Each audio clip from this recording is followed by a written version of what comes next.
রাজধানী সহ দেশের বিভিন্ন এলাকায় গেল রাত থেকে বৃষ্টি হচ্ছে। দেশের বেশ কিছু অঞ্চলে দুপুর পর্যন্ত অস্থায়ীভাবে দমকা অথবা ঝোড়ো হাওয়া সহ বৃষ্টি ও বজ্র সহ বৃষ্টির পূর্বাভাস দিয়েছে আবহাওয়া অধিদপ্তর। অভ্যন্তরীণ নদীবন্দরগুলোকে ১ নম্বর সতর্ক সংকেত দেখাতে বলা হয়েছে।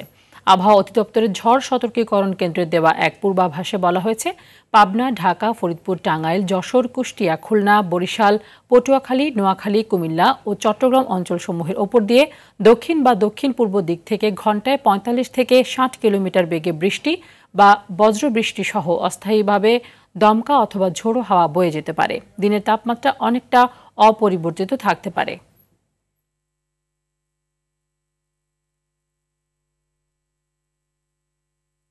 এই মুহূর্তে রাজধানীর হাতিরঝিল এলাকা থেকে আমাদের সাথে সরাসরি যুক্ত হচ্ছেন সহকর্মী আব্দুর রহিম।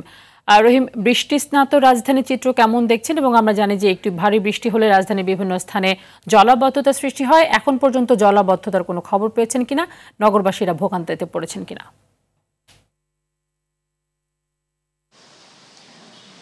তানি, সমুদ্রে মৌসুমি বায়ুর চাপে কিন্তু বৃষ্টিপাত শুরু হয়েছে এবং গত বুধবার থেকে টানা যে বৃষ্টি সেটি কিন্তু চলমান রয়েছে। আবহাওয়া দপ্তরের পক্ষ থেকে বলা হয়েছে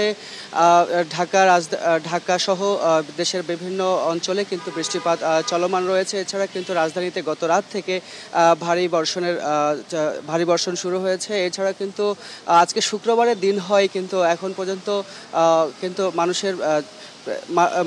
মানুষের যে চাপ সেটি কিন্তু রাস্তায় দেখা যায় নাই। তবে ছুটির দিন হওয়াতে কিছুটা প্রভাব কম রয়েছে। তবে বিভিন্ন অঞ্চলের ড্রেনেজ ব্যবস্থায় কিন্তু আমরা ভরে যেতে দেখেছি।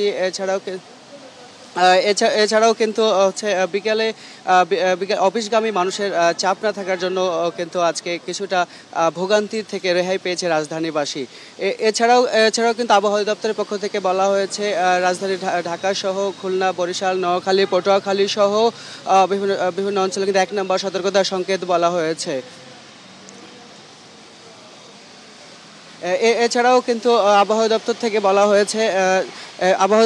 বলা হয়েছে আজকে বিকাল নাগাদ কিন্তু ঝড়ো ভারী বর্ষণ হতে পারে রাজধানী সহ দেশের ৩টি বিভাগে।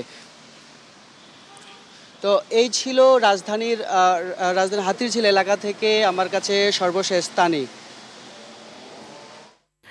ধন্যবাদ আপনাকে।